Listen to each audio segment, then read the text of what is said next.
네, 안녕하세요. 예, 반갑습니다. 오늘 공인노무사 1차 경약개론 2016년도 기출문제 해설을 맡은 이인호라고 합니다. 일단 오늘 좀 어떻게 진행할 거냐면요. 그냥 바로 문제 해설만 하고 끝내기에는 여기 오신 분들에 대한 노력에 대한 대가가 제가 너무 적은 것 같아가지고요.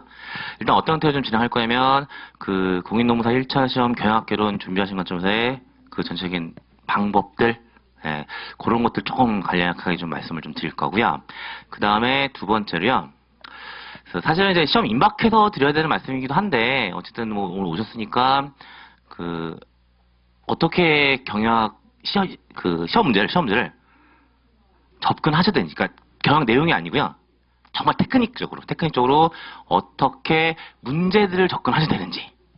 그런 것들에 대한 얘기들을 좀 먼저 하겠습니다. 다죠. 그러니까 출제 경향 같은 것들이나 수험 대책 같은 것들 좀 먼저 말씀드릴 거고요. 그 다음에 좀 테크니컬한 측면 좀 먼저 말씀을 드리고, 그 다음에 2016년도 노무사 1차 시험 경약개론 기출문제 해설하는 형태, 예, 그렇게 좀 진행하도록 할 거고요. 역시 이제 문제 해설하는 관점에서도 딱 문제에 대한 답만 체크하는 그런 느낌에 대한 해설을 하지 않을 거고요.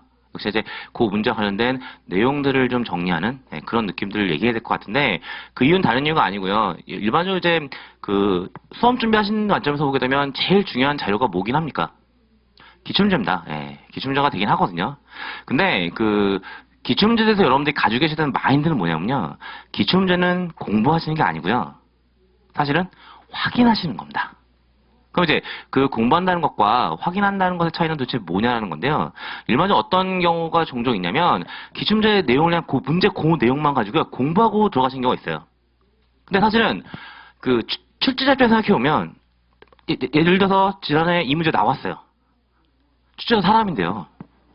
그럼 똑같은 문제를 내기는 쉽지 않을 것 같습니다. 근데 출제 입장에서 어떤 느낌이 있을 거냐면요. 어떤 내용이 있을 때 그 내용 중에 이 내용이 중요하다는 건 분명히 있을 거잖아요. 그리고 그 중요한 내용을 반복적으로 물어볼 거예요. 똑같은 문제를 모르는 게 아니고요. 그러니까 기출문제를 확인한다는 건 뭐냐면, 이 내용, 이 분야에서, 이 주제에서 시험 문제가 빈출되고 있구나. 이 주제는 전체적으로 꼭 좀 확인하고 시험장에 들어가야 되겠구나. 라는 것을 파악하기 위해서 기출문제는 공부하는 것이 아니라 확인하는 겁니다라고 말씀을 드리게 되는 거고요. 그리고 이제 그런 이유 때문에 아까도 말씀드렸지만, 그 문제 자체에 대한 간단한 답을 체크하는 그런 느낌이 아니라, 그 관련된 전체적인 주제를 다시 한번 좀 정리할 수 있는 기회들, 그런 기회들을 좀 오늘 드리려고 하는 겁니다. 예.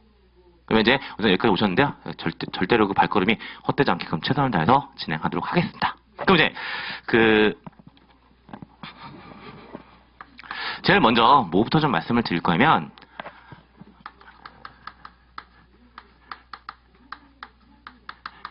출제 경향에 대해서부터 먼저 간략하게 좀 틀을 좀 말씀드리겠습니다. 근데 출제 경향을 얘기하면서 어떤 말씀을 좀 드릴 거냐면, 사실 어저께 1차 설명이 있었는데, 설명 때 제가 잠깐 말씀드리긴 했었는데, 물론 이제 경영학 과목을 가지고 있는 몇 가지 자격증들이 있습니다. 경영학 과목을 시험 과목으로 가지고 있는 몇 가지 자격증들이 있는데요. 그 자격증들 중에 가장 쉬운 경우가 어디냐면 사실 노무사 시험 맞습니다. 네, 가장 쉽긴 하거든요. 근데 가장 쉽다라는 게, 그러면 다른 과목에 상대적으로 노력을 좀 적게 들어갈 수 있다는 얘기가 똑같이 되겠죠. 근데 더 적게 들어갈 수 있다면 그 방법을 택하는 게 맞는 거잖아요. 그 이제 어떻게 하면 이제 제가 개인적으로 뼛속까지 경영을 한 사람이라서, 최소의 노력으로 최대 성과를 볼 수 있는 방법이 무엇이냐 라고 했을 때 제일 중요한 건 뭐냐면요. 어쨌든 경영학개론이라는 시험 과목을 보셔야 되는 거고요. 그 경영학이라는 과목이 어떻게 생겼는지부터 보셔야 되는 거잖아요. 그러니까 뭔가 큰 그림이 그려지고 나면 그 안에 이런 얘기들이 왜 들어간지가 다 이해가 돼버리면 사실 생각보다 외우지 않고 해결되는 문제들이 많이 생기는 거예요. 예. 그러니까 이제 어떻게 생겼는지에 대한 얘기를 좀 먼저 드릴 건데, 사실 경영학이라는 과목은요, 사실은 어떤 특징을 가지고 있는 학문이긴 하냐면 범위가 좀 넓습니다. 그러니까 많은 분들이 경영학 그러면 되게 산만하다고 생각하실 거예요. 왜? 그 안에는요, 많은 분과학들이 들어가 있어요. 그리고 그 분과학들이 일반적인 대학에서는 분과학당 한 학기입니다. 물론 이제 그걸 저희는 응축해서 노무사 1차 시험이라는 목적으로 정리를 해야 되는 상황이 되는 거죠. 근데 이제 그것 역시 그 경영학에 되어 있는 분과학들을 그냥 아무 순서 없이 갈 것이냐, 아니면 뭔가 순서를 가질 것이냐라고 했을 경우에 분명한 순서라는 건 있어요. 네. 그리고 이제 그 순서들을 얘기하면서 어떠한 출제 경향을 보이는지를 말씀을 좀 드릴 건데요. 일반적으로 이제 경영학을 수업 목적성으로, 그러니까 사실 경영학은 수업 목적성하는 경우와 그러니까 학문 목적하는 건 절대 접근법이 다르거든요. 예. 그랬을 때 수업 목적성을 접근할 때 제일 먼저 뭐부터 얘기가 돼야 되는 거냐면 경영학 원론이라고 이야기하는 부분부터 이야기가 돼야 된다. 물론 이 경영학 원론은 어떤 느낌을 가지고 있는 거냐면요. 좀 유치한 예가 될 수도 있을 것 같긴 한데요. 일반적으로 영어 공부를 제일 먼저 하실 때는 뭐부터 하셔야 되는 거죠? 알파벳부터 하셔야 되는 거고요. 혹시 일어를 공부하실 계획이 있으신 분들이 있으시다면 일어를 처음 하기 위해서는 히라가나나 가타카나를 먼저 하셔야 되는 거잖아요. 경영학도 마찬가지입니다. 그 경영학을 하기 위한 기본적인 개념들, 기초적인 얘기들을 먼저 좀 해야 될 것 같고요. 그런 것들을 다루고 있는 쪽이 어디라고 보시면 되는 거냐면 경영학 원론이라고 이야기하는 부분이 되는 겁니다. 그 이제 이 경영 원론이 지나가고 나면 그 다음에 이제 어떤 얘기가 돼야 되는 거냐면 역시나 경영학은 학문입니다. 물론 이 말씀에 동의하지 않으시는 분들 생각보다 많으세요. 물론 저도 경영학 박사까지 했지만 경영학이 학문이냐 학문이 아니냐에 대해서는 저도 종종 헷갈리니까요. 하지만 저 어쨌든 입장상으로 경영학은 학문입니다라는 사실 주장해야 되는 입장을 취하고 있는 사람이기 때문에 우기겠습니다. 네, 경영은 학문입니다. 근데 어떠한 분야가 학문의 의미를 가지기 위해서는 어떤 특징이 좀 있어야 될 거냐면 그 분야를 연구하기 위한 방법론이 좀 있어야 돼요. 근데 경영학은 그 방법론이 있다고 전 주장합니다. 근데 그럼 이제 그 방법론은 어떠한 방법론이 있냐는 건데 크게 두 가지입니다. 처음에 숫자를 사용하지 않는 방법론이 있습니다. 그리고 그러한 분야를 우린 뭐라고 이름 쳐줄 거냐면요. 조직 행동론이라고 이름을 붙이게 되는 거고요. 사실 이게 노무사 2차 시험에서는 어떤 과목 명칭으로 출제가 되고 있는 거냐면 경영 조직론이라고 되는 분야입니다. 근데 이제 일반적으로 학문상의 명칭은 조직 행동론입니다. 네. 그럼 이제 숫자를 사용하지 않는 방법론의 의미를 가지고 있는 분야가 있다면 당연히 어떤 분야도 있겠어요. 숫자를 사용하는 방법론의 분야도 있겠죠. 그리고 그 분야를 우리는 뭐라고 이름 쳐줄 거냐면 옛날 표현으로 이야기하면 OR이라고 이야기할 거고요. 요즘 편으로 얘기하면 경영과학이다라고 이야기할 거예요. 그래서 경영 언론이 끝나고 나면 원래 조직논문과 경영과학이라고 얘기하는 분을 하게 되는 거고요. 요게 끝나고 나면 이제 소위 이야기하는 경영학의 기본적인 분과학을 얘기하게 되는 거고요. 그 분과학이 모두 몇 개냐면 4개입니다. 네, 4개고요. 그 4개는 어떤 분야들이 있냐면 인사관리 또는 인적 자원관리라고 이야기하는 분야가 있는 거고요. 다음에 생산 및 운영관리라고 이야기하는 분야가 있고요. 세 번째 마케팅이 있고요. 네 번째 재무관리라고 얘기하는 분야가 있고요. 요게 끝나고 나면 마지막으로 어떤 분야를 이야기하는 거냐면 경영전략이라고 이야기하는 분야를 이야기해야 되는 거예요. 근데 통상적으로 아까도 말씀드렸지만 학문적으로 접근하는 경영학과 수업 목적상 접근하는 경영학은 분명한 차이가 있다고 말씀드렸고요. 그 수업 목적으로 접근하는 경영학에서 가장 큰 차이를 보이고 있는 부분이 그 경영 전략이라는 분야가 되는데요. 그 기출문제들을 분석해 보면 이 경영 전략 분야에 대해서 그렇게 복잡하거나 어려운 내용들이 물어봐진 적이 없어요. 그리고 역시나 이제 경영 전략이라는 분야가 가지고 있는 특성 때문에 시험 문제상으로 복잡하거나 어렵게 물어볼 내용도 안 되고요. 예. 그래서 통상적으로는 어떻게 묶어서 많이 얘기를 하냐면 이 경영 언론에 묶어서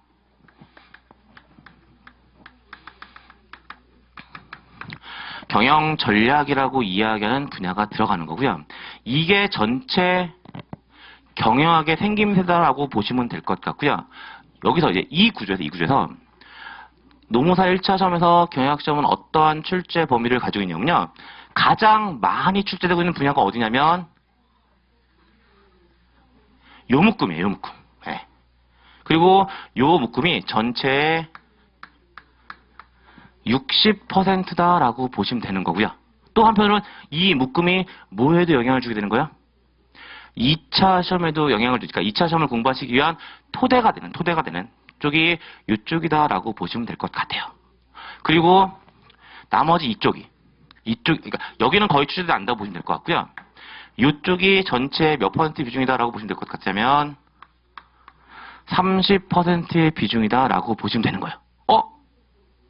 뭐가 B네요? 10%가 B네요? 그럼 이제 나머지 그 10%는 뭐냐라는 건데요. 역시 이제 이게 경영학에 생기면 되는데 기본적으로 경영학은 어떤 느낌으로 저는 주로 설명을 드리냐면 의사 결정이라는 개념으로 설명을 드려요. 근데 이제 그 의사결정을 하기 위해서는 꼭 필요한 게, 그 의사결정자가 의사결정을 하기 위해서는 꼭 필요한 게 있고요. 그게 바로 뭐냐면 정보예요, 정보예요. 그럼 이제 그 정보를 제공해 준 것을 담당하고 있는 영역이 있다. 그 사실 분야라고 얘기하지 않고 영역이라고 얘기하는데 가장 대표적인 영역이 바로 뭐냐면 회계학하고요. 요즘은 이 정보들이 그냥 문서로 왔다 갔다 하는 게 아니라 정보 기술이 들어오기 시작하면서 정보 기술이라는 문제, 경영, 정보,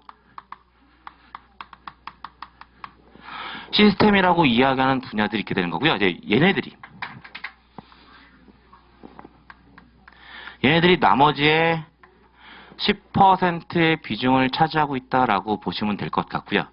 요게 전체적인 농사 1차 시험서의 경영의 구성과 전체적인 이제 출제 빈도들이다라고 보시면 될 것 같아요. 근데 이 상황에서 여러분들 어떻게 접근을 좀 하셔야 될 것 같으냐면 역시나 제일 많은 시간 어디다가 쏟으셔야 되는 거예요. 2차 시험하고도 연결되어 있는 요 카테고리에다가 많은 시간을 쏟으셔야 되는 거고요. 이쪽은 정말 체계적으로 모든 내용들에 대해서 잘 정리를 해 두셔야 될 것 같습니다. 물론 여기까지만 딴 데 건드리지 말고 여기까지만 딱 완벽하게 하시면 몇 점을 득하시는 거고요. 60점을 득하시는 거죠. 물론 이제 표준 점수가 되면 어떻게 될지 모르는 거지만 그리고 이제 그냥 표준 점수가 똑같이 R 점수라고 가정해버리면 60점을 득하게 되시는 거고요. 그걸로 만족하시겠어요? 일반적으로 노무사 시험에서 경영 감독이 가지고 있는 위치는 어떤 위치예요? 다른 집한테 자선을 베풀어야 되는 과목이잖아요. 어쨌든 평균 60을 넘기셔야 되는 거고요. 평균 60을 넘기기 위해서 모든 과목 다 60점 맞춰서 하시면 좋죠. 근데 어떤 과목들은 60점을 맞기 어려운 과목도 있을 거고요. 그런 과목들에서 경영은 자선을 베푸셔야 되는 거잖아요. 그러면 경영이라는 과목 관점에서 자선을 베풀기 위해서는 이제 이쪽을 건드셔야 되는 거죠. 이쪽을 건드셔야 되는 거예요. 근데 일반적으로 노무사 시험 준비하시는 분들을 보게 되면 이쪽은 잘 하세요. 네, 하시는데 이쪽은 좀 많이 생소해 하시는 부분들이 있는 것 같아요. 특히나 어느 쪽이 많이 생소하시냐면 이쪽하고요. 이쪽이요. 왜요? 그 일반적으로 노무사 쪽을 선택하시는 분들 보게 되면요. 한 가지 특징이 한 가지 있더라고요. 뭘 싫어하시는? 숫자를 싫어하시는. 네. 그러니까 숫자를 싫어하시는 부분도 있는데 굳이 그 치는 숫자를 뭐 합쳐봐야 한 10%, 15%밖에 안 되는 걸 목을 매실 필요는 없는 거잖아요. 어쨌든 수험의 목적은요. 합격의 목적인 거잖아요. 합격의 목적인 거잖아요. 그러면 합격의 목적이라고 얘기하는 것은 전략적인 접근이 분명히 있어야 되는 겁니다라고 이야기할 수 있어진다라는 거예요. 그러니까 그럼 이제 이쪽은 어떻게 가져갈 거냐라고 말씀드리는 거고요. 저 분야들에 대한 전적인 틀을 가져가시는 건 역시나 인풋 대비 아웃풋이 절대 나오지 않는 얘기가 되는 거죠. 그러면 이제 물론 제가 아까 처음에 말씀드렸을 때 기출문제는 공부하는 게 아니라 확인하시는 겁니다라고 말씀드리긴 했지만 얘네들에 대해서는요. 공부하셔도 될 것 같아요. 전략적으로요. 네, 전략적으로. 아까 말씀드린 그런 이유들 때문에 재무관리나 회계학 쪽에 대한 문제들은 기출문제를 확인하시는 게 아니라 공부하시면서 커버하시면 될 것 같아요. 그 다음에 이 경영정보 시스템이라는 쪽이고요. 이 경영정보 시스템 쪽은 사실 경영정보 시스템 MIS 문제가 출제되고 있습니다라고 이야기는 하는데요. 역시나 이론적인 얘기가 출제되고 있지는 않습니다. 예. 그냥 그때 맞춰가지고 실질적인 주류에 따라서 한 문제 한 문제씩 던지고 있는 느낌이에요. 그럼 역시나 이건 역시 인풋 대비 아웃풋은 나오지 절대로 않는 내용들이 되는 거죠. 그러니까 다시 얘기해서 얘네들은 숫자라는 이유 때문에 노무사 시험 준비하시는 분들이 가지고 있는 특성들 때문에 그 다음에 얘는 역시나 그 문제의 특성, 기출문제들에 대한 특성 때문에 이쪽 세 개는 제가 갑자기 한 얘기를 뒤집은 것 같아서 좀 죄송하긴 하지만 기출문제를 공부하시면서 커버하셔도 되는 영역이다라고 보시면 되는 거고요. 그럼 이제 이만큼의 노력은 아니지만 어느 쪽에 조금은 공을 들이셔야 이 경영학이 완벽하게 다른 과목에게 자선을 베풀 수 있는 과목이 되는 거면 이쪽에 대해서는 조금 이제 공을 들이셔야 되는 겁니다. 근데 이제 그런 말씀들을 하세요. 어차피 이쪽도 그 기출문제들을 보게 되면 뭐 똑같은 내용 계속 물어보고 있는 것 같습니다라고 말씀을 하시긴 하시는데요. 제가 보는 건 조금 얘기가 다릅니다. 그 다음에 아직까지 이제 개인적 생각이긴 한데 그 어떤 거에 대한 그 가능성이 좀 열려 보이냐면요. 사실 노무사 시험이 가지고 있는 노무사 1차 시험이 가지고 있는 특징 한 가지가 있죠. 1차 합격 비율이 다른 시험에서 많이 높습니다. 예. 그리고요, 1차 합격 비율이 높다는 얘기는 시험 당국 입장에서는 어떤 부담을 줄 수밖에 없냐면 2차 답안지 채점에 대한 부담을 줄 수밖에 없어요. 예. 그럼 이제 그 부담을 줄이는 방법은 뭐가 될 것 같으냐면 1차 시험에서 난이도를 다시 한번 얘기하면 개인적 의견을 미리 밝힙니다. 예, 가능성을 지금 잠깐 열어드리고 있는 거고요. 1차 시험에 대한 난이도 조정이 들어갈 가능성을 배제할 수는 없을 것 같아요. 저 사실 이제 뭐 수험 쪽에서 계속 오랫동안 강의를 해왔기 때문에 제쪽 흐름을 보면 그 1차 시험에 대한 난이도를 조정할 가능성은 분명히 있어 보이거든요. 근데 이제 만약에 그 난이도 조정이 경영학계에서 이루어진다면 당연히 어느 쪽에 될 거냐면 이쪽에 될 가능성은 없어요. 네. 난이도 조정이 왜냐하면 출제자들 다 알거든요. 네. 어느 쪽에서 포커스를 맞춰서 공부하시는 출제자들도 다 알기 때문에 이쪽에서 난이도 조정이 될 가능성은 높지 않아요. 그리고 요 근래 기출문제를 보더라도 이쪽에서 대해서 계속 건드리고 있다는 흐름들은 뭐 제가 굳이 말씀드리지 않더라도 여러분들이 기출문제 직접 확인해 보시면 받아들일 수 있으실 거라는 거죠. 그러니까 물론 이 영역이 제일 중요하긴 하지만 이쪽에 대해서도 조금은 신경을 쓰시는 게 안전하게 가실 수 있는 전략이 되지 않을까라는 말씀을 좀 드리는 거예요. 네, 그리고 이제 그게 전체적으로 그 노무사 1차 시험에서 경영학교라는 것이 가지고 있는 전체적인 생김새와 출제, 경향 같은 것들, 이제 그런 것들에 대해서 말씀을 좀 드려야 되는 거고, 이제 그런 식으로 접근하시면 될 것 같고요. 이제 그런 관점에서, 그 다음에 이제 이놈의 경영학. 사실 뭐, 좀 죄송하긴 하지만 많은 분들이 좀 만만하게 생각하시는 과목이긴 하니까, 네. 어떻게 해야 될 것이냐라는 겁니다. 어떻게 공부해야 될 것이냐.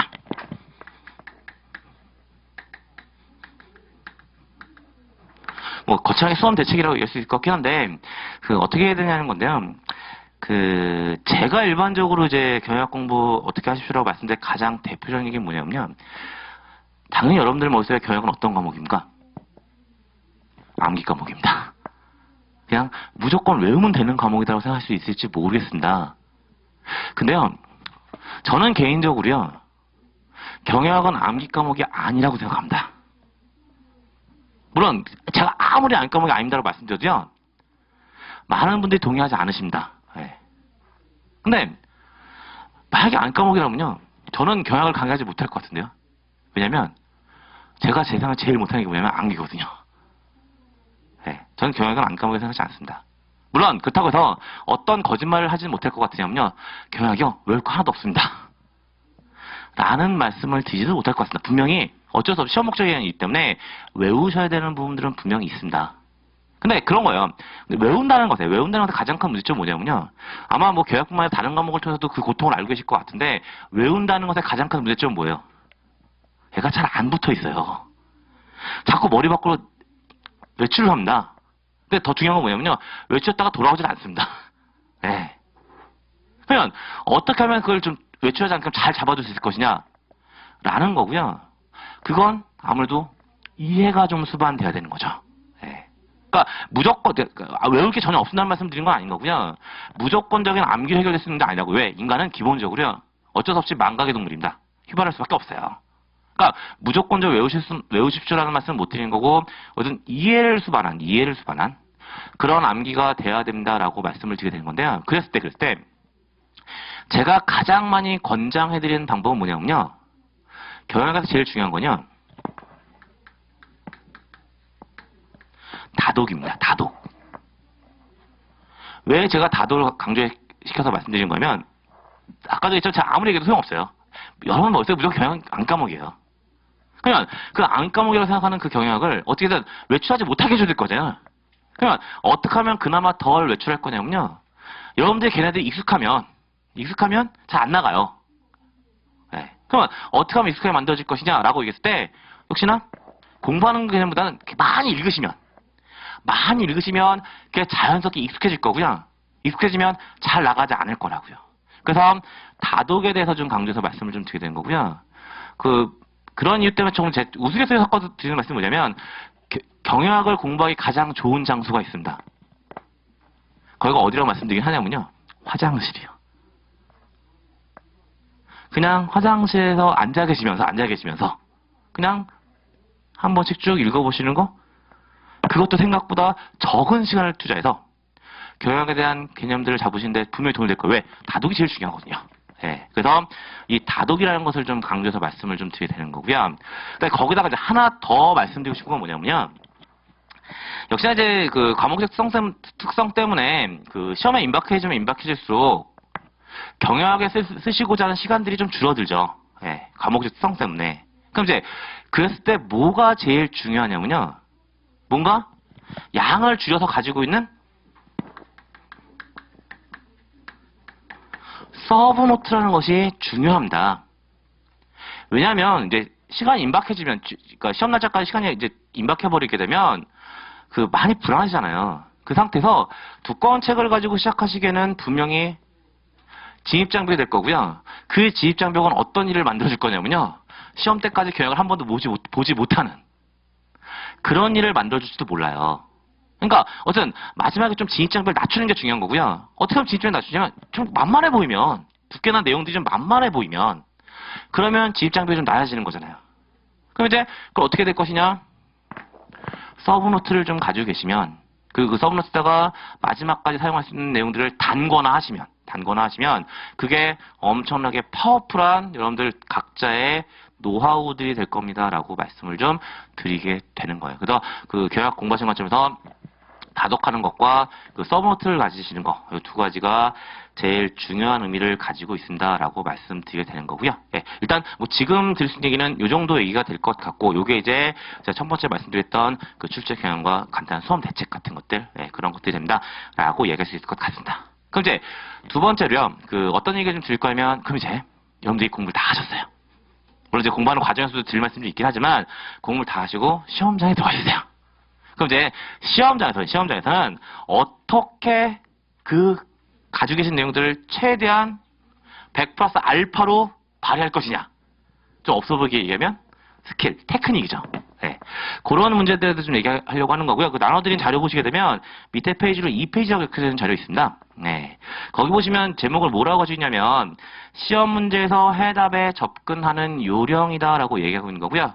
그거 간단하게 간략하게 좀 말씀드리고 나서 본격적으로 16년도 기출문제 해설하도록 하겠습니다. 그럼 이제 다시 보시게 되면 먼저 시험 문제 출제 유형입니다. 네. 시험 문제 출제 유형을 보시게 되면 크게 두 가지 나눠지게 되는 거고요. 그 두 가지는 뭐냐면 역시나 이제 일반적인 교과서에서 이야기하고 있는 경영 이론을 물어보는 문제들, 네, 그런 문제가 있는 거고요.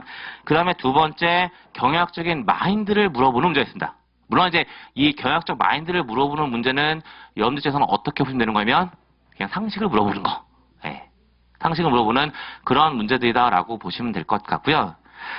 근데 이제 문제 구성을 보게 되면 일단 먼저 경영 이론을 물어보는 문제는 뭐 단답형, 그러니까 단어 하나를 이제 객관식 지문으로 깔아놓고 있는 거. 그 다음에 말로 하는 경우들. 그 다음에 역시나 계산하는 형태들. 이제 그런 문제들 다양하게 경영학 이론들을 물어보기 시작할 거고요. 그 다음에 경영학적 마인드. 다시 여기서 뭐 경영학적 상식들을 물어보는 문제들은 대부분 서술하는 형태로 문제들이 구성될 겁니다. 라고 보시면 될 것 같고요. 노무사 1차 시험 전체적인 비중을 보게 되면 사실은 경영학적 마인드 또는 상식적인 문제를 물어보는 쪽보다는 양가로 1번 경영학적 이론들을 물어보는 쪽에 대한 문제들이 훨씬 높은 비중을 가지고는 있습니다. 네. 다음 두 번째, 여러분들이 시험장에 들어가서 문제를 풀 때 기본적으로 지키셔야 하는 원칙이 되는 건데요. 사실은 경영학이 가지고 있는 특징이 뭐냐면요. 여러분들이 공부하신 다른 과목들 같은 경우들 보게 되면 걔네들은요, 뭔가 기준이 있죠.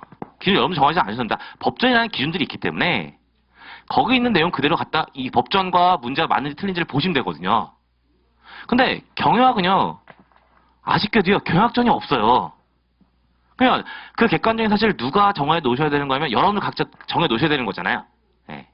그러니까 이제 경영학을 공부하시면서 그 경영에서 얘기하고 있는 기본 논리들, 객관적 기준 같은 거 딱 세워 놓으시고 문제를 접근하셔야 되는 거예요. 근데 물론 이제 빈도가 많지는 않을 것 같긴 한데 이 경영학이 조금 난이도가 높아지게 되면 어떤 일이 발생하는 거냐면요. 경영학은 실용학문이자 완전한 의미의 사회과학이잖아요. 그러면 실용학문이자 사회과학이라고 얘기한다는 것은 뭘 의미하는 거냐면요. 예외가 발생할 가능성을 가장 많이 가지고 있다는 거예요. 그러니까 경영학적 이론 중에 항상 이래, 이건 없어요. 네. 항상 예외가 벌어질 가능성은 내재되어 있다라고 보시는 거예요. 그러다 보니까 이제 어떤 가능성도 조금 있냐면 어떤 문장, 저는 객관식 시험 보시는 거니까 일단 지금 1차 시험 기준으로 말씀을 드리면 어떤 문장은요. 이 문제에 들어가면 O지만 다른 문제에 들어가면 X가 되는 문장들도 있어요. 예. 그러니까 이제 그런 거에 대한 가능성을 좀 열어두시면서 조금은 유연성 있는 대응, 예. 그런 것들도 조금 필요하다라고 말씀을 좀 드리게 되는 거고요. 그다음 세 번째, 여기서 정말 그 스킬에 대한 문제가 되는데, 보시면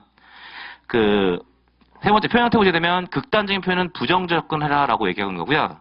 가장 대표적인 게 혹시 문제를 보셨는데 거기 모든, 항상, 뭐만 이라는 표현이 등장한다면 다시 말씀드리지만 그 내용을 알고 계실 때는 여러분들 알고 계신 내용들을 푸셔야 되는 거지 이 스킬을 무조건 적용하는 말씀은 아닙니다. 지금 말씀드린 이 스킬은요 정말 문제를 다 푸셨는데 모르겠을 때 그때만 쓰시는 거예요.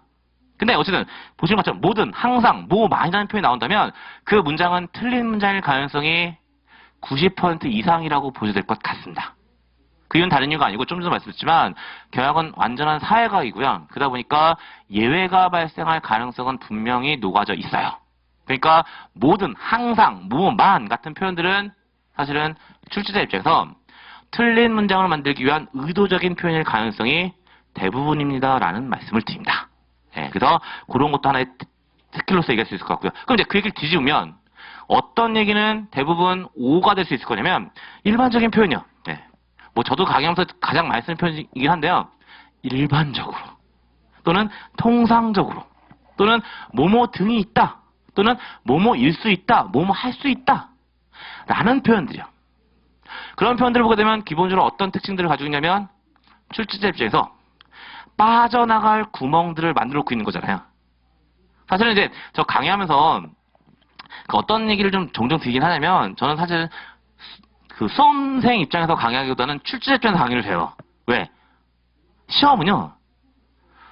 수험생이 출제자의 입장을 찾아내는 거잖아요. 예. 그러니까 이제 그래서 출제자 입장에 대한 얘기를 종종 드리는데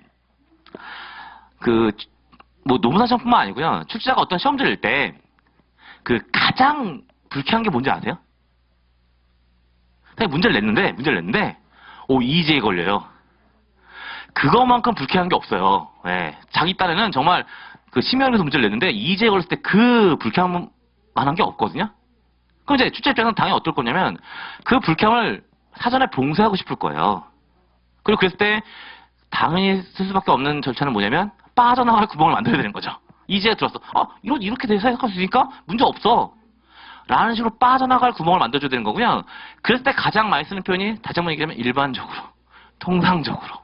뭐뭐 등이 있어. 뭐뭐 등이 있다는 건 알 수 있는 거잖아요. 뭐뭐 할 수 있어. 라는 표현들을 많이 쓰게 되는 거죠. 그래서 이제 그런 표현들이 문제상으로 등장한다라면 그런 내용들은 그냥 오의 느낌을 가지고 해석하시는 게 조금 더 효율적인 접근이 되지 않을까라는 말씀을 좀 드리게 되는 거고요. 또 역시나 세 번째 보시게 되면 제외의 내용을 포함하는 표현은 부정적으로 접근하자라고 얘기하게 되는 거고요. 그러니까 어떤 형태의 문제냐면 뭐뭐이다. 단 뭐뭐는 제외한다. 라는 문장이 써졌다고 가정하자라고요. 그러면 그 출제자가 뭔가 사적을 붙였을 때는요. 어떤 의도일 거예요? 틀린 문장을 옳은 문장을 만들기 위해 사적을 붙일 리는 없는 거잖아요. 뭔가 의도가 들어갔다면 대부분의 출제자의 의도는 뭐가 될 거냐면 틀린 문장을 만들기가 의도예요. 그러니까 문장 잘 써놔서 근데 그 안에서 뭔가 빼는 듯한 그런 문장을 썼다면 분명히 출제자의 의도가 들어가는 거고요. 그 의도는 절대로 긍정적인 의도일 가능성이 높지 않다니까요. 그러니까 뭔가 제외하는 듯한 문장을 쓴다면 그건 조금 부정적으로 접근하시는 그런 습관을 가지시는 게 역시나 좋지 않을까라는 생각이 들게 되는 거고요. 하지만 아까도 말씀드렸지만 모두 다 적용되는 문제는 아닌 거고요. 약간의 유연성 있는 그 적용은 분명히 필요합니다라고 말씀드리는 거고 다시 한번 얘기하지만 어떤 내용이 정되어 있는 상태에서 그 내용을 확실하게 알고 있는데도 불구하고 이 테크닉을 쓰라는 말씀은 절대로 아닌 거고요. 사실은 어쩔 수 없는 사안을 쓸 수밖에 없는 그런 테크닉으로 말씀을 드리고 있는 겁니다. 라는 말씀을 드릴 수 있을 것 같아요. 다음에 네 번째 거 보시게 되면 뭐라고 쓰였냐면 꼼꼼하게 확인할 것이라고 얘기하면서 두 가지 정도의 케이스를 이야기하고 있습니다. 그럼 이제 제일 먼저 어떤 케이스냐면 역시 문제 형태를 보게 되면 주로 어떤 내용들이 담고 있는 문장이 보여지냐면 방향성을 표시하는 문장입니다. 그러니까 다시 얘기해서 뭐가 증가하면 뭐가 감소해 증가해. 한 형태의 문제들이 객관식 문제를 만드는 것처럼 출제 입장에서 되게 매력적인 문제긴 하거든요. 그러면 왜 출제 입장에서 매력적일 수밖에 없냐면요. 객관식 문제니까 틀린 문장을 무조건 양산해줘야 되는 거잖아요. 그러면 틀린 문장 양산이 가장 좋은 건 증가를 감소로 바꾸든가 감소를 증가로 바꾸면 제일 쉬워요. 그리고 EJ 걸릴 가능성도 전혀 없고요. 그러니까 이제 그런 문장들을 많이 쓸 수밖에 없으니까 그런 문장이 등장하게 되면 뭐 하시라고요? 그렇다고 해서 부정적으로 접근하라 이런 말씀이 아니라 꼭 확인하시라고요. 그 증가와 감소에 대한 방향성에 맞게 쓰여져 있는지. 왜냐면 출제자가 무조건 틀린 문장으로 증가와 감소되는 얘기를 할 수는 없는 거잖아요. 하지만 그 증가나 감소했을 때 방향성에 대해서는 분명히 출제가 고려할 거니까 그런 증가, 감소, 이게 증가면 이게 감소에 증가해 뭐 이런 식의 표현이 나온다면 분명히 꼼꼼하게 확인하셔야 될 것 같고요. 그 내용은요. 사실은 시험장에서도 문제가 되긴 하지만 공부하실 때도 마찬가지예요.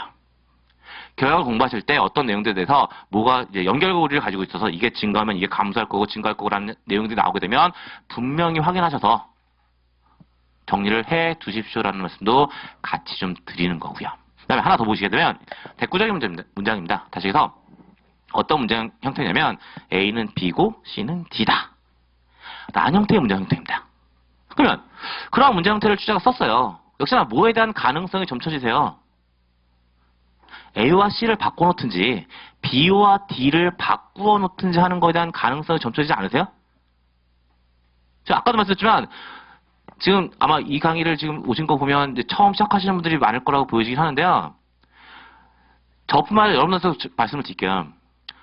수험 공부는요. 철저하게 출제자 입장에서 하셔야 되는 거예요. 출제자 입장에서 하셔야 되는 거예요. 그러면 여러분들 출제자가 되고 지금 문장은 A는 B고 C는 D다라고 썼어요. 당연히 어떤 욕구가 느껴지실 거예요. A와 C를 바꿔놓든가 B와 D를 바꿔놓고자 하는 욕구가 생기실 거잖아요. 그러니까 이제 그런 가능성이 있으니까 역시나 A는 B고 C는 D다라는 문장이 혹시 출제된다면 역시나 뭐 할 거? 무조건 틀리다고 가져가시는 문제는 너무 위험하고요. 그게 안 바뀌어 있는지 바뀌어져 있는지를 확인하시라고요. 확인하시라고요. 그리고 이제 그게 시험 문제에서 해답 접근할 요령이 될 것 같고요. 이제 마지막 얘기고요. 마지막 얘기 뭐냐면요. 이걸 다 했어요. 했는데도 불구하고 어떤 경우야? 모르겠어요. 네. 좀 극단적으로 얘기하면 문제 번호를 읽으셨고요. 지문 5개가 다 읽으셨는데 확실한 건 한 가지예요. 까만 건 글씨고요. 하얀 건 종이에요. 그거 말고 아무것도 모르겠어요. 또는 5개 지문을 읽으셨는데요. 1번하고 4번이 아닌 건 알겠어요. 2번, 3번, 5번을 뭔 소리인지 하나도 모르겠어요. 그럼 어떻게 하셔야 되는 거예요? 어떻게 하셔야 되는 거예요? 양심에 호소하시면서 공란으로 두실 거예요? 그런 분은 안 계실 거라고 굳게 믿고요. 당연히 뭐 하실 거예요? 찍으실 거잖아요. 찍으실 거잖아요. 근데 통상적으로 보면 어떤 분들 종종 되냐면요. 찍는데 공을 들이시는 분들이 있으세요. 네. 물론 이제 그렇게 경험적으로 보면 수험 쪽에서 강의하면서 이제 경험적으로 보면 그 찍으시는 방법들이 몇 가지 있으시더라고요. 그리고 그랬을 때 가장 대표적으로 찍으시는 방법은 어떤 방법이냐면요. 일단 아는 문제들 다 푸시죠. 그쵸? 그리고 그 푸신 문제들을 가지고 뭘 만드세요? 그 바쁜 시험장에서 1번부터 5번까지에 대한 도수 분포표를 만드세요. 1번이 몇 개고, 2번이 몇 개고, 3번이 몇 개고, 4번이 몇 개고, 5번이 몇 개지를 그리신 다음에 가장 빈도가 낮은 걸 찍으셔야 돼요. 동의하시잖아요. 그쵸? 그 방법을 제일 많이 쓰세요. 근데 저는요, 개인적으로 절대 쓰시면 안 되는 방법이 그 방법이라고 말씀을 드려요. 그러면 왜 그러냐면 그 방법에는요, 2가지의 오류가 숨겨져 있어요.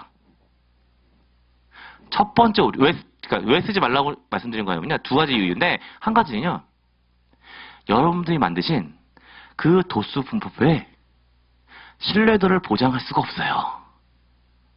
왜? 그 도수 분포가 신뢰도가 높으려면 나머지 문제가 다 정답이라는 가정이잖아요. 보장할 수 있으세요? 그 다음에 2번째요. 사실 이 2번째 이유가 더 큰데요. 그 다음에 또 여러분들은 어떤 가정 때문에 그 방법을 쓰시냐면요. 출제자가 문제를 출제하고 나서 1번부터 5번까지에 대한 정답에 대한 밸런스를 맞췄을 거다라고 가정을 하시기 때문에 그 방법을 쓰시는 거잖아요. 그쵸? 근데 사실 어째서 저는 직업적인 이유 때문에 문제를 만들어야 되는 입장이잖아요. 그쵸? 네. 그러면 제 경험을 보고요. 다음에 제 주변에도요. 그 객관식 문제 무지하게 많이 만들어야 되는 사람들 되게 많거든요. 그 사람들 다 봐도요. 시험 문제를 다 예를 들어서 모의고사를 출제하든 어떤 한 세트 문제를 출제하고 나서 저 올해로 제가 액면이 얼마나 돼 보이는지 모르지만 그 고등학교 이상의 연령층을 상대로 대학에서 강의를 시작한 게 올해 17년째거든요. 네, 17년째인데요. 그다음에 수험 쪽에서 강의를 하기 시작한 건 올해로 16년이니까 12년 됐네요. 네, 수험 쪽에서 강의가 12년이 됐는데 한 번도 한 세트의 문제를 다 내고 나서요. 1번, 2번, 3번, 4번, 5번에 대한 빈도를 체크한 적은 한 번도 없어요. 그러니까 여러분들의 그 가정은 옳지 않은 가정이라는 거예요. 그 다음에 더 추가적으로 말씀드리면, 근데 그런 걸 한 적은 있어요. 그 문제 뭐 25문제면 25문제 한 문제 싹 세트 내놓고 나서요. 전체적으로 이제 정답이 어떻게 흘러가는지를 본 적은 있거든요. 근데 그랬을 때요. 좀 죄송한 말씀인데요. 정답이 한쪽에 몰려 있으면 뿌듯해요. 네. 그러니까 여러분들이 가지고 계시는 그 가정은 옳지 않은 가정이거든요. 그 다음에 더 중요한 문제는 뭐냐면 그 도수표를 그리는 문제는요. 문제 하나 찍기 너무 많은 시간 쓰시는 거예요. 찍는데 공을 들이는 것만큼 바보 같은 건 없는 것 같아요. 예. 그러니까 찍는 거엔 공을 들이지 마시고요. 시간을 세이브 하셔야 되는 거고요. 차라리 다른 문제 쓰셔야 되는 거고. 그럼 이제 가장 좋은 방법은 뭐냐면 제가 이제 추천해드리는 방법인데요.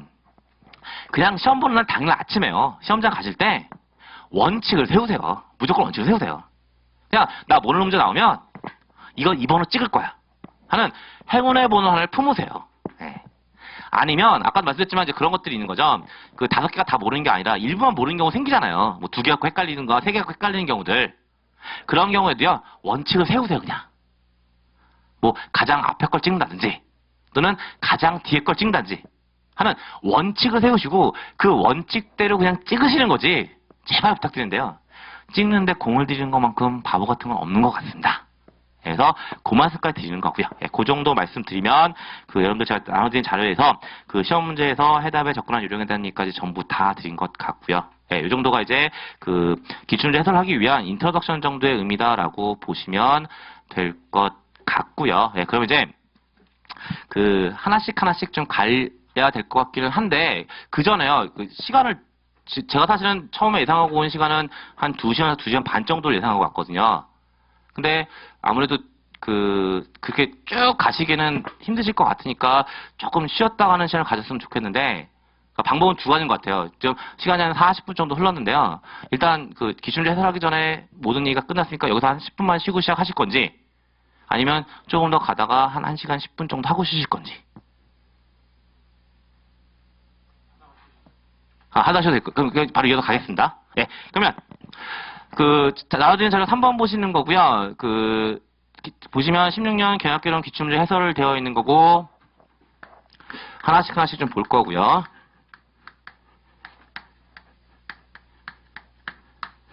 예, 1번 문제고요. 일단 어떤 식으로 설명 드릴 거면 바로 문제 읽지 않을 거고요. 그 문제와 관련된 내용들 간략하게 좀 이론적으로 좀 설명을 드릴 거고요. 그 설명에 맞춰서 이제 기출문제 확인하는 형태, 그런 식으로 좀 갈 거고. 물론 이제 문제가 그런 내용이 필요한 내용이 아니라면 바로 문제 확인할 거고요. 그럼 이제 먼저 1번 문제고요. 1번 문제는 뭐에 대해서 물어보고 있냐면 그 막스 베버라는 사람의 관료제라는 것에 대해서 물어보고 있어요.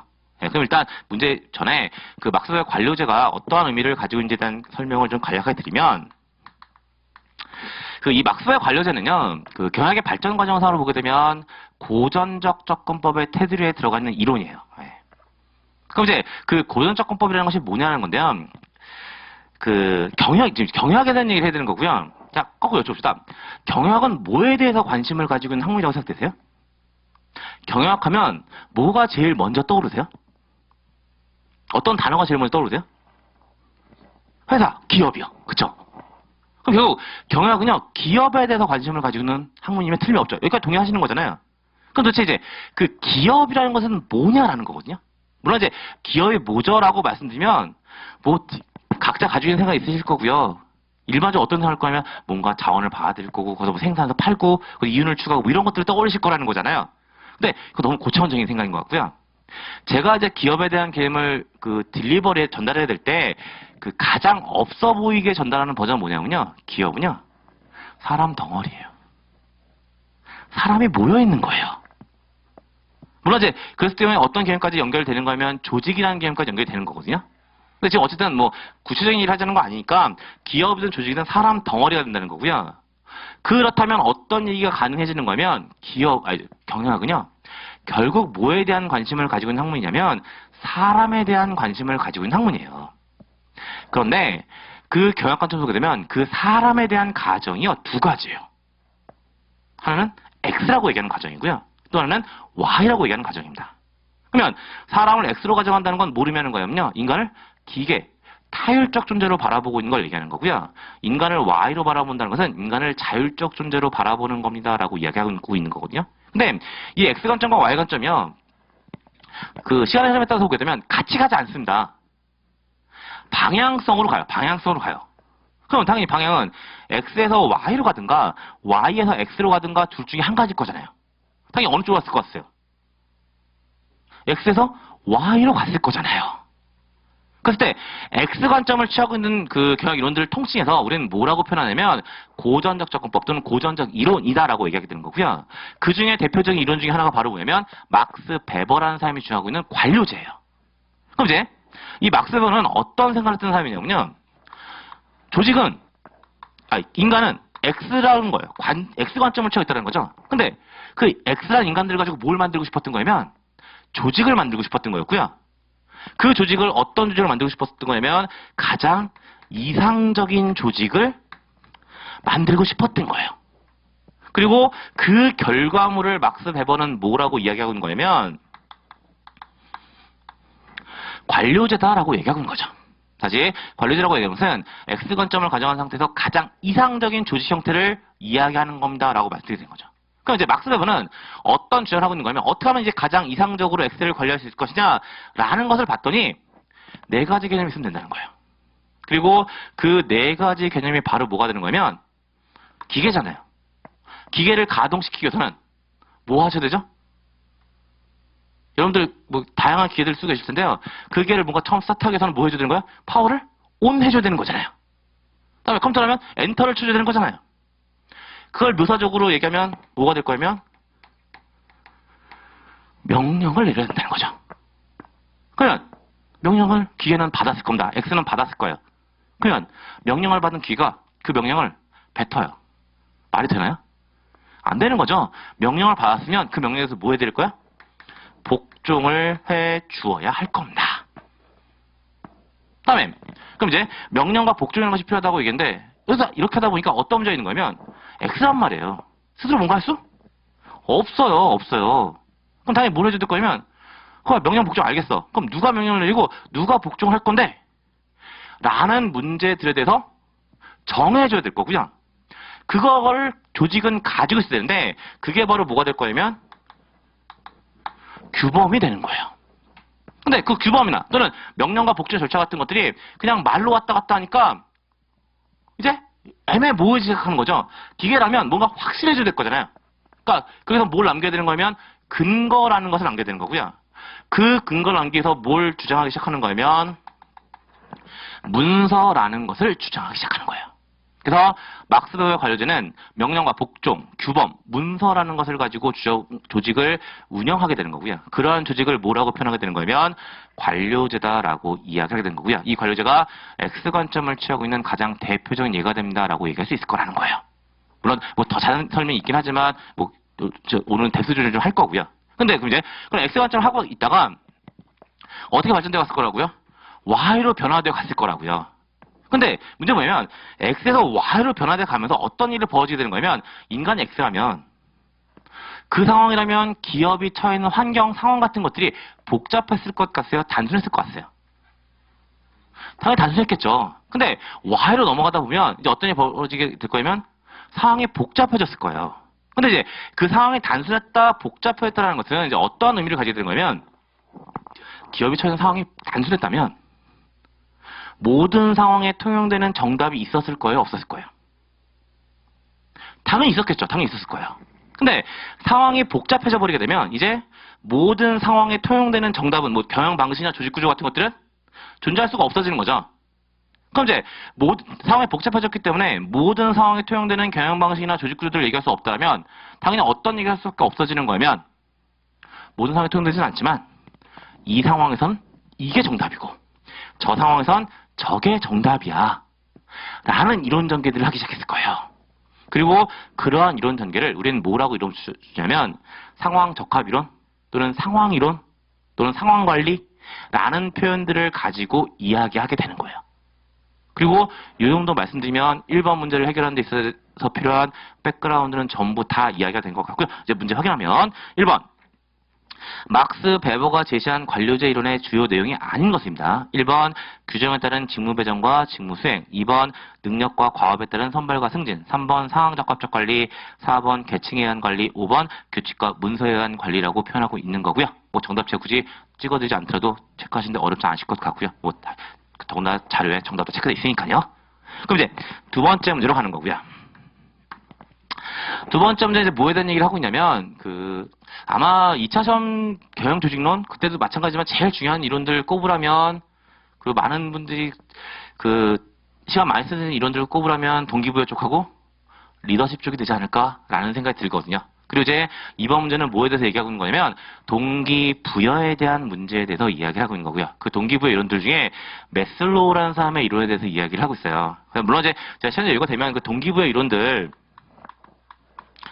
전부 다 말씀드리면 좋을 것 같긴 한데 이건 지금 시간적 여유상으로 이걸 전부 다 얘기하면 뭐 1시간 넘게 더 하는 얘기여서 지금 그 얘기를 할 수 있을 것 같지는 않고요. 그냥 역시나 이제 범위를 좀 좁혀서 이야기하면 역시나 이제 문제에서 물어보고 있는 메슬로우에 대한 얘기만 좀 하도록 하는 거죠. 그러면 이제 이 메슬로우라는 사람은 어떠한 얘기를 했냐라는 건데 사실 이제 메슬로우에 대한 얘기를 하기 위해서는 뭐에 대해서는 얘기부터 해야 되는 거면 그 메슬로우의 직업부터 얘기해야 돼요. 네. 물론 이제 일반적으로 메슬로우에 대해서 여러분들은 어떻게 알고 계시냐면 심리학자 정도로, 경영학자는 아니고요. 네, 심리학자 정도로 알고 계실 텐데요. 엄밀히 따지면 메슬로우는 심리학자라기보다는 정신과 의사예요. 물론 이제 그 당시는 정신과 의사와 심리학자에 대한 경계가 모호했었기 때문에 후세의 사람들은 심리학자라고 이야기하긴 하는데 메슬로우는 엄밀히 따지면 정신과 의사고요. 그럼 당연히 어떤 일을 했을 거면 정신과 치료를 했을 거잖아요. 그리고 정신과에서 가장 대표적으로 하는 치료 방식은 상담 치료예요. 그래서 이제 메슬로우는 환자들을 계속 상담 치료하다 보니까 어떤 사실을 발견하게 되는 거면 인간의 욕구가 한 가지가 아니라 여러 가지네? 라는 것들을 발견하기 시작한 거죠. 그래서 이제 뭐 하기 시작하냐면 당연히 인간의 욕구가 한 가지가 아니라 여러 가지네? 라고 했으니까 그 욕구들을 구분해내기 시작한 거고요.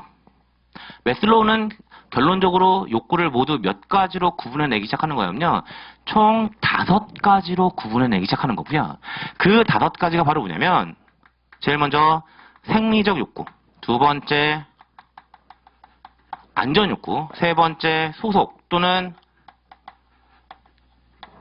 사회적 욕구라고 얘기하는 거고요. 네 번째 존경 욕구, 마지막으로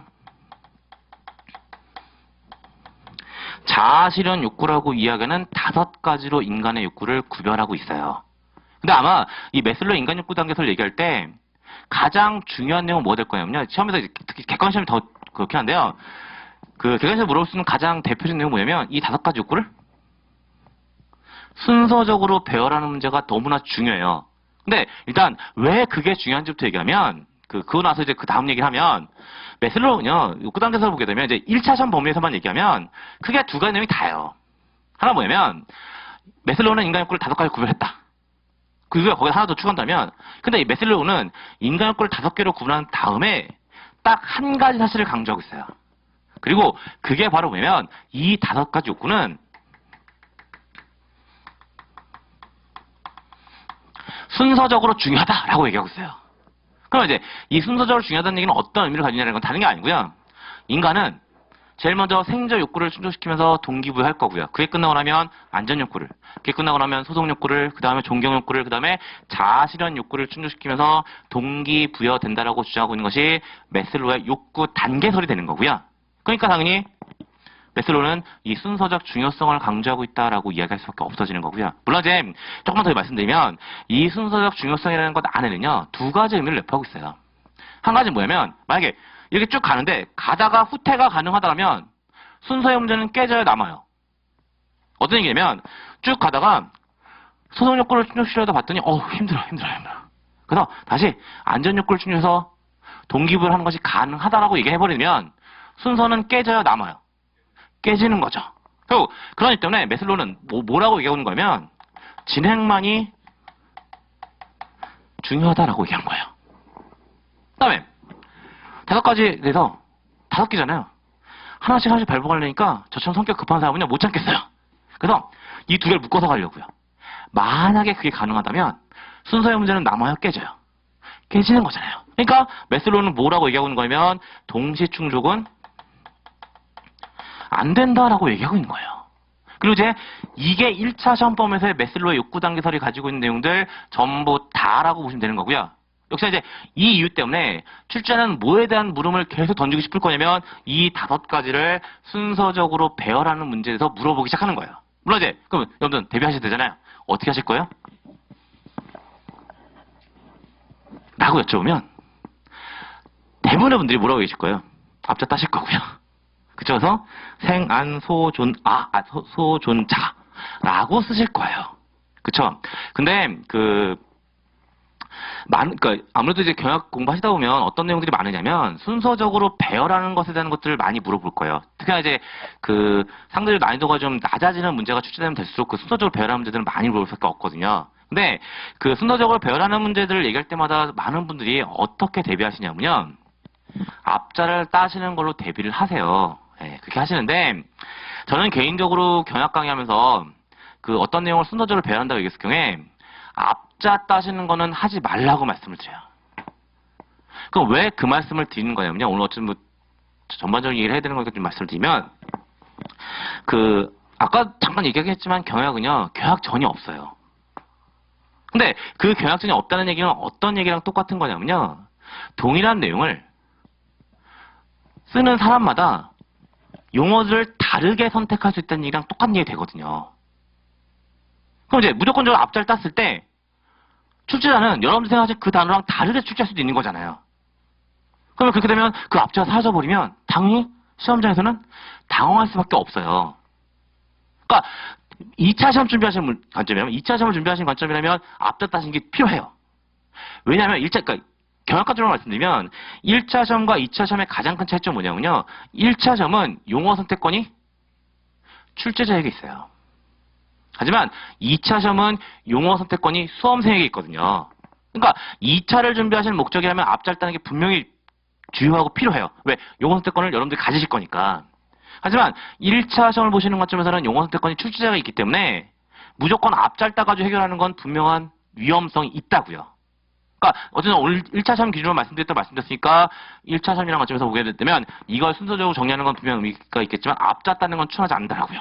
그럼 도대체 저한테 반문하시겠죠? 어떻게 하는 얘기야 도대체? 라고 생각할지 모르겠는데요.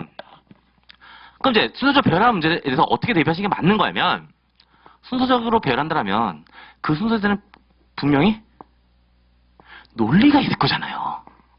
어떤 절차나 과정을 얘기한다면 앞 단계와 뒷 단계 사이에는 논리적인 연결고리가 있을 거라고요. 그럼 당연히 그 연결고리를 가지고 가시면 출제자가 어떠한 용어를 선택하더라도 그 안에서 순서적으로 가는 거 어렵지 않은 건 어쨌든 이 안에서 끌 거니까. 출제자가 어떤 용어를 선택한다면 그 용어를 포함한 것들을 가지고 그 안에서 끌 거니까 전체적인 흐름만 좀 가져가시면 객관시험이라는 것에서는 크게 문제가 안 생기는 거잖아요. 그럼 이제 도대체 이건 어떤 흐름을 가지고 있냐라는 건데요. 여기서부터 여기까지 가는 거거든요. 그럼 이제 이쪽은 어떤 의미를 가지고 있고 이쪽은 어떤 의미를 가지고 있냐는 건데요. 하나 여쭤볼게요. 인간은 무슨 동물? 사회적 동물이요. 사회적 동물이요. 그러면 그 사회적 동물이라는 표현에서 어떤 얘기를 할 수 있을 것 같으면 인간은 두 가지 욕구를 가지는 거죠. 사회적이라는 관점에서 욕구와 동물로서의 욕구야. 그랬을 때 당연히 사회적과 동물 중에 어느 쪽이 하위 욕구가 될 거고요. 동물이 하위 욕구가 될 거고 사회적인 게 상위 욕구가 될 거잖아요. 그럼 이제 밑바닥부터 가면 제일 먼저 인간 동물이니까 뭐가 제일 기본적으로 충족돼야 될 거냐면 저독하면서 좀 죄송하긴 한데요. 먹고 싸야 될 겁니다. 먹고 싸야 될 거예요. 그리고 그 욕구가 뭐가 되는 거예요? 생존 욕구가 되는 거죠. 그럼 이제 먹고 싸는 문제가 해결되고 나면 이제 뭐 하고 싶을 거야? 살고 싶을 거야. 살고 싶을 거야. 그럼 살아야 되려면 안전해야 되는 거잖아요. 그래서 안전 욕구가 생겨나는 거죠. 그래서 혼자 안전하게 하려다 보니까 문제가 생겼어요. 인간은 생각보다 강한 존재가 아니잖아요. 어떻게 될 거야? 살기 위해서는 뭉쳐 다녀야 될 거예요. 그러니까 소속의 욕구가 생기는 거죠. 그래서 이제 인간은 집단 또는 사회를 형성해 살아가는 거예요. 근데 그러다 보니까 그 안에서 자연스럽게 뭐가 발생하냐면 서열이라는 것이 발생하는 거죠. 근데 인간은 기본적으로요. 꼭 여러분들 여쭤보면 높은 서열을 차지하고 싶으세요? 낮은 서열을 차지하고 싶으세요? 당연히 높은 서열을 차지하고 싶은 거잖아요. 그리고 그 욕구가 바로 뭐가 되는 거냐면 존경의 욕구가 되는 거예요. 그래서 걔가 높은 서열을 그냥 높은 사회를 찾아 쭉 가다 보니까 어디까지 간 거고? 넘버 원이 된 거고. 그게 바로 뭐가 되는 거냐면 자아실현의 욕구가 된다라고 이해해 버리시면 출제자가 어떤 표현을 쓰더라도 여러분들은 그 문제를 해결하시는데 어려움이 없으실 것 같은데요? 그러니까 이런 식으로요. 어떤 수나 절체된 얘기가 나오면 1차 전범이라면 무조건 앞잘 따서 해결하는 문제는 아닌 것 같고요. 조금 논리적 흐름들을 가지고 계셔야 될 것 같고 사실은 이 논리적 흐름을 가지고 계시다는 것은 2차 시험까지 염두에 두신다면 2차 답안을 쓰신 것처럼 훨씬 풍성한 답안을 쓰실 수가 있어지는 거죠. 네. 그 다음에 어쨌든 그 경영 언론, 경영 전략, 조직 행동론, 인적 자원 관리까지는 2차 시험을 염두에 두고 가셔도 무방하시잖아요. 네. 그러니까 이제 그런 관점으로 말씀드리면 매슬로우에 대한 얘기는 다 드린 것 같고요. 문제 잠깐만 확인하면 문제는 사실 그렇게 뭐 어렵지 않습니다. 매슬로우가 제시한 욕구 단계 이론의 내용이 아닌 것은이고요. 1번 권한임에 대한 욕구, 2번 시체적 안전에 대한 욕구, 3번 소속감이나 애정에 대한 욕구, 4번 의식주에 대한 욕구, 5번 존경받고 싶은 역시나 표현이 좀 달라지고 있는 거 직접 시각적으로 확인하고 계시는 거고요. 네. 그러면 2번 문제에 대해서도 어느 정도 해설이 되었다라고 보시면 될 것 같고요. 다음 3번 문제고요. 3번 문제는 그냥 바로 문제 자체로 해결하면 될 것 같은데 보면 다음에 설명하는 경영심기법으로 옳은 것은 이고요. 통계적 품질관리 기반으로 품질 혁신과 고객 만족을 달성하기 위하여 전사적으로 실행하는 경영심기법이며 제조 과정뿐만 아니라 제품 개발, 판매, 서비스, 사무, 업무 등 거의 모든 분야에서 활용 가능하다라고 이야기를 하고 있는 거고요. 역시나 거기서 여러분들 그 가장 중요하게 뽑아내시던 키워드는 뭐가 될 거냐면 통계적 품질 관리가 되는 거고요. 예, 그 개념은 5번째 대기하고는 식스 시그마라고 이야기하는 개념이 되는 겁니다. 그 다음에 지금 앞에 대기하고는 학습 조직, 다운사이징, 리스트럭처링, 리엔지니어링 같은 것들에 대해서는 뭐 나중에 기회가 되면 따로 얘기할 수 있는 기회가 있을 것 같고 오늘은 생략하고 넘어가도록 할 거고요. 그 다음에 4번 문제고요. 이건 역시 뭐 제가 설명할 문제는 아닌 것 같고 지극히 이제 상식적인 문제들, 시사적인 문제가 될 것 같고요. 브릭스를 일컬어지는 신흥 경제권 국가가 아닌 것은 1번 인도, 2번 캐나다, 3번 러시아, 4번 브라질, 5번 중국. 네, 뭐 답은 당연히 2번 캐나다가 되는 거고요. 다음에 5번이고요.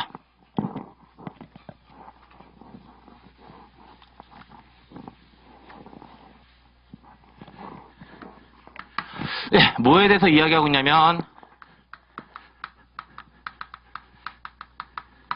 임금 수준이라고 이야기하는 문제에 대해서 얘기하고 있는 거고요. 이 임금 수준에서 그 배경적인 얘기를 좀 할 거고 뭐에 대해서 얘기할 거면 이 임금 수준이 어떻게 결정돼야 되는지에 대한 그다음 임금이 뭐고 그 임금 수준이 어떻게 결정돼야 되는지에 대한 얘기들을 좀 드리면서 그 사전적인 해설을 좀 하고 그 다음에 문제 확인한 형태, 그런 형태로 좀 진행할 수 있을 것 같은데요. 이 임금이라는 건 도대체 뭐냐는 것부터 좀 얘기하면 그 역시 이제 임금이라는 문제는 뭐와 뭐 사이 문제가 될 거냐면 기업과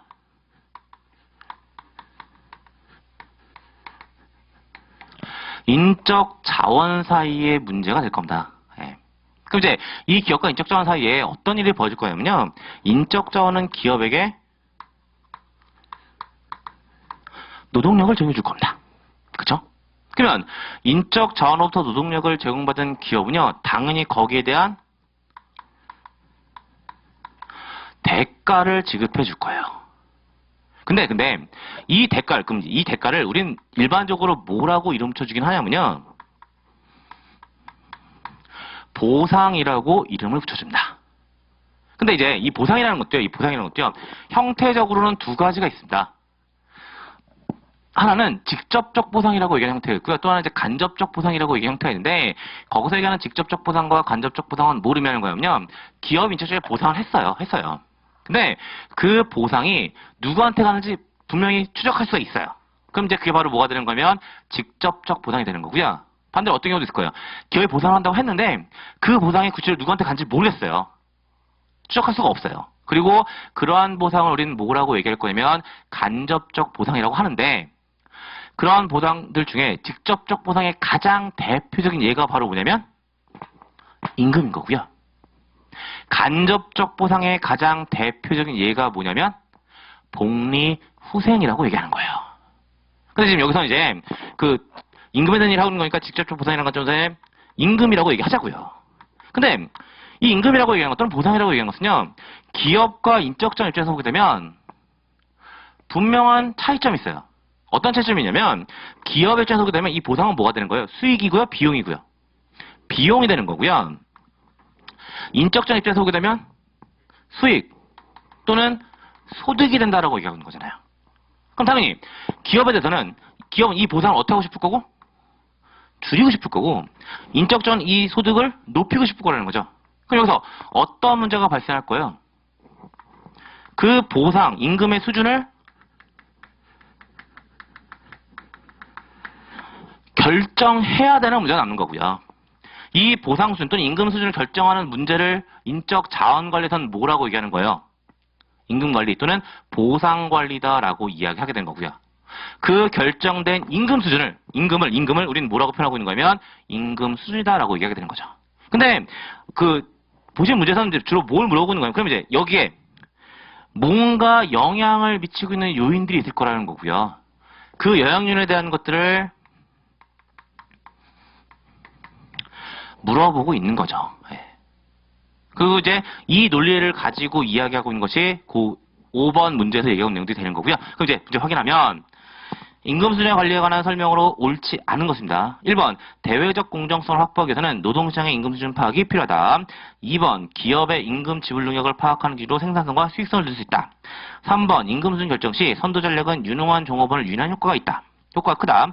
4번, 임금 수준의 관리는 적정성의 원칙을 지향한다. 5번, 임금 수준 하한선은 기업의 지불 능력에 의해서 결정된다라고 얘기하는 거고요. 일반적으로 기업 임금의 하한선은 법적으로 제한받는 분도 있기 때문에 생계비 수준에서 결정이 될 거예요.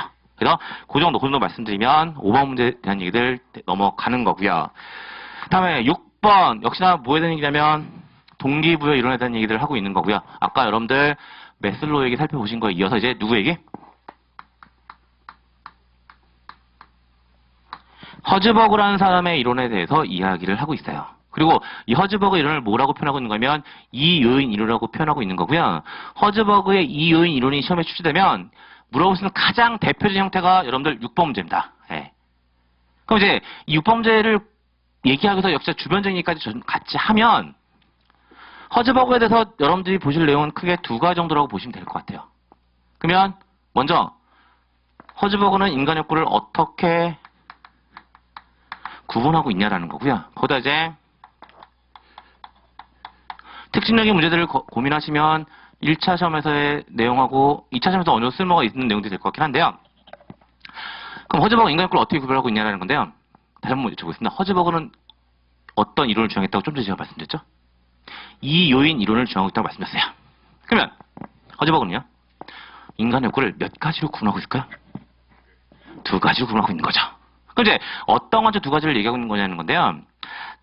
조금 다른 얘기를 하긴 하겠지만 일단 징검다리를 얘기하면 허즈버그는요.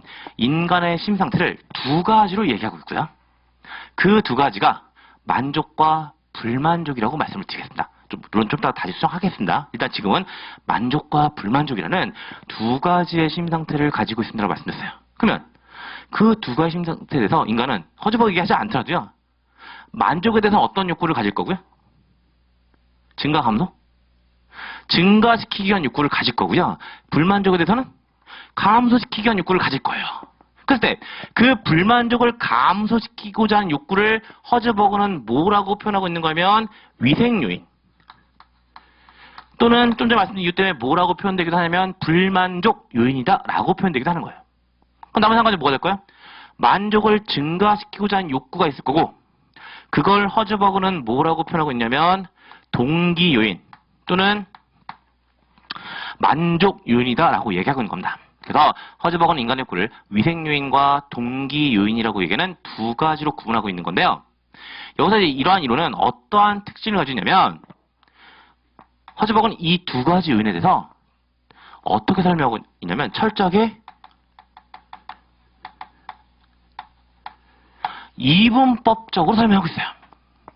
물론 출제자가 제가 칠판에 쓴 것처럼 이분법적이라는 표현 쓰지는 않을 겁니다. 그럼 여러분들은 뭘 하셔야 되는 거냐면 이 이분법적이라는 것이 가지고 있는 의미를 해석하셔야 되는 거예요. 그럼 이제 거기에 대한 설명을 드리면 아까 말씀드린 것처럼 허즈버그는 인간의 심상태를 뭐하고 뭐로 가정하고 있다고요?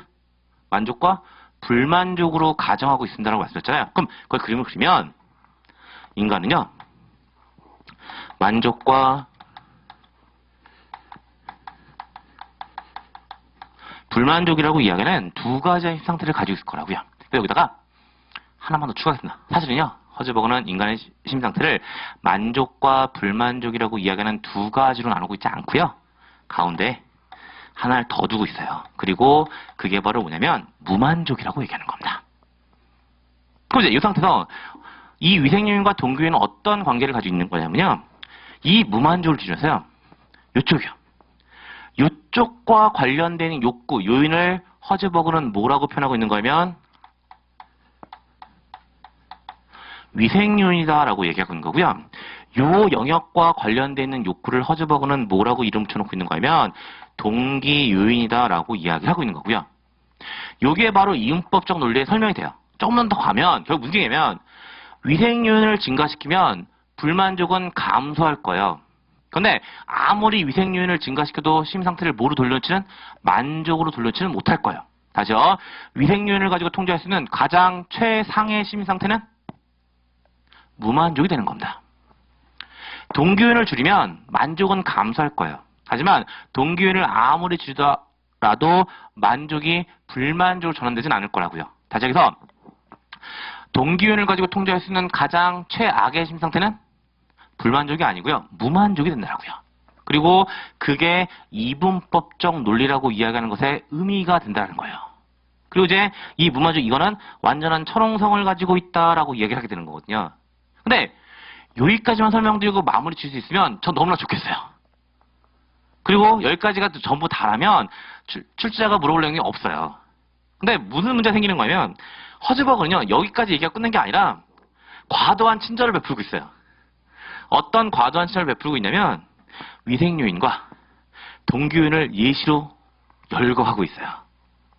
근데 그 열거란 사실은요. 출제 입장에서는 부담이 딱 덜어지죠. 왜? 혹시 나중에 문제 생겼을 때 뭐라고 얘기하면 되니까 허즈버그가 그렇게 얘기했어 라고 얘기해버리면 끝나는 거니까. 그래서 이제 뭘 정리하셔야 되는 거냐면 그럼 허즈버그를 주장했다면 위생요인은 어떤 것도 있고 동기요인이 어떤 것도 있는지를 정리하셔야 되는 거예요. 그 다음에 인벌 논리니까 어떤 한 요소가 위생요인이면서 동기요인일 수? 없는 거잖아요. 없는 거잖아요. 그럼 이제 그 위생요인과 동기요인은 어떤 것도 있는지를 열거하는 문제를 해결하셔야 되는데 그 열거된 내용을 다 정리해서 외우라고 말씀드린 건 역시 여러분들 가지고 계시는 메모리에 쓰잘데없는 사용이 돼볼 수 있다는 거죠.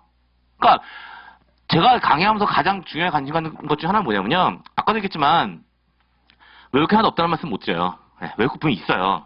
근데 그 외워야 되는 부분들 최소로 만들어드리는 게 제가 가지고 있는 역할이라고 보여지거든요. 그럼 이제 일단 어떤 논리를 가지고 말씀드려서 이제 어떤 내용들만 정리하시는지를 얘기하면 될 것 같은데 어느 쪽이 상위 욕구예요? 이쪽이 상위 욕구고요. 이쪽이 하위 욕구잖아요. 다시 한번 얘기할게요. 인간은 무슨 동물이요? 사회적 동물이요. 그러면 얘는 뭐와 관련돼 있는? 동물과 관련된 욕구가 될 거고요. 얘는 인간이 가지는 사회성과 관련된 욕구가 될 겁니다. 라고 말씀드리면 위생요인과 동기요인에 대한 가르마가 일단은 태워져요. 근데 그 가르마에다가 그 가르마로 모든 게 해결되면 너무나 다행인데 그렇지 않습니다. 그럼 이제 그 가르마 틀에 벗어나는 것만 따로 빼서 말씀드리면 가장 적은 메모리로 이 문제를 해결할 수 있을 것 같고요. 역시나 출제자가 가장 많이 걸고 넘어가는 게 두 개예요. 그리고 그 두 개가 바로 뭐냐면 임금이라고 얘기하는 거고요. 또 하나가 대인관계라고 얘기하는 두 가지가 있는데 이 임금과 대인관계 모두 허즈버그는 어느 쪽으로 분류하고 있냐면 위생요인 쪽으로 분류하고 있어요. 그러니까 요 두 가지만 조심하시면 되는 거고 나머지는 어떻게 본다? 얘는 인간이 가지는 동물로서의 욕구고 얘는 인간이 가지는 사회성과 관련된 욕구다라고 보시면 해결될 거고요. 그 정도 말씀드리면 허즈버그에 대한 얘기들 전부 다 드린 거고요. 그러면 허즈버그의 이요인 이론에서 동기요인을 모두 고른 것은 이라고 얘기하게 되는 거고요. A번 상사의 관계, B번 성취, C 회사 및 정책 및 관리의 방침, D 작업 조건, E 인정이다라고 이야기하고 있는 거고요. 답은 그러면 아까 말씀드린 사회성과 관련된 것들 찾으면 되는 거니까 B와 E 정도가 될 거고요. 역시나 이제 A가 저 설명 안 드리면 헷갈리시는 부분 될 것 같은데 이미 얘기한 것처럼 대인관계, 상사의 관계나 임금은 위생요인으로 분류가 될 겁니다라고 말씀드렸으니까 해결된다라고 보시면 될 것 같고요. 여기까지 말씀드리면 6번까지 말씀드린 거고요. 일단 시간이 좀 좀 많이 된 것 같으니까 여기까지 말씀드리고요. 한 10분 정도만 쉬었다가 7번부터 진행하도록 하겠습니다.